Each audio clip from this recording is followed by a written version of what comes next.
Isang magandang umaga po sa ating lahat mga kapatid, mga kaibigan.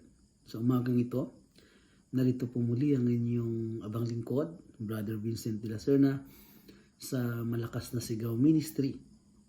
Magbabahagi po muli ng salita ng Diyos na siyang magpapatibay ng ating pananampalataya at lubusang pagkakilala sa ating mahal na Panginoon. Magamit po natin ito sa araw-araw nating pamumuhay. Mga kapatid, gusto kong ibahagi sa inyo ang nakatala sa aklat ng unang Samuel, Kapitulo 12, versikulo 22. Ganito po ang sinabi. Sapagkat hindi tatakwil ng Panginoon ang kanyang bayan, alang-alang sa kanyang dakilang pangalan, sapagkat kinalugdan ng Panginoon na gawin kayong bayan para sa kanya. Mga kapatid, isang mabuting balita na ang Diyos ay pumili ng kanyang sariling bayan. Hindi ang tao ang pumili para sa Diyos na sabihin na kami gawin yung bayan, kundi ang Diyos ang pumili ng kanyang bayan. At ang bawat isa sa atin ay idinaragdag ng Diyos. Inilalagay niya doon sa kanyang bayan. Mga kapatid, marami sa atin ang maraming insecurity sa buhay. Marami sa atin ang hindi kontento kung anong bagay na meron tayo. Minsan, haharap tayo sa salamin at pag nakita natin ang sarili natin sa salamin, ay para bang iniisip natin na sana ginawa ko ng Diyos na kakaiba. Na sana ganito ang pagkagawa sa akin ng Diyos.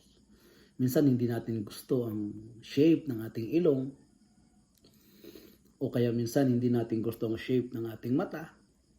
O baka naman sasabihin natin, sana ganito na lang ang balat ko, sana makinis na lang.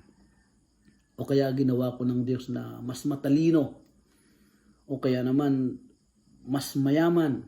O kaya naman sana ay mas marunong, mas nakapagtapos. O kaya dapat kamahal, ginawa ko ng Diyos sa kamahal-mahal.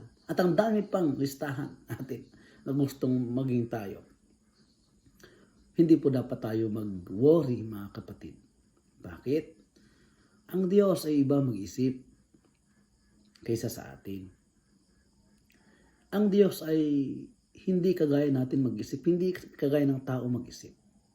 At ang mabuting balita mga kapatid, hindi natin tinitingnan dapat. At hindi hinahayaan dapat natin na tayo kainin ang mga insecurities na yan. Na kung paano nahubog ang ating buhay, o ang ating katawan, ating ilong. Ilagay natin ang ating pagtitiwala sa Diyos. Ang ating pananampalataya sa Diyos. At ipagkaloob natin ng kanyang opinion ng Diyos kung bakit ganito ang pagkagawa sa atin. At sa pangkalahatan mga kapatid, tayo ay kanyang ginawa sang-ayon sa kanyang imahe.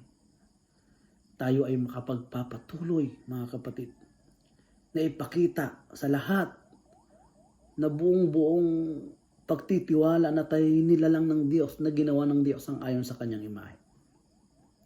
Nahanda sa lahat ng bagay, anuman ang ipagkaloob sa atin. Nahanda sa lahat ng bagay na gustong ipagawa sa atin ng Diyos. At hindi rin tayo pwedeng magtaka. Bakit?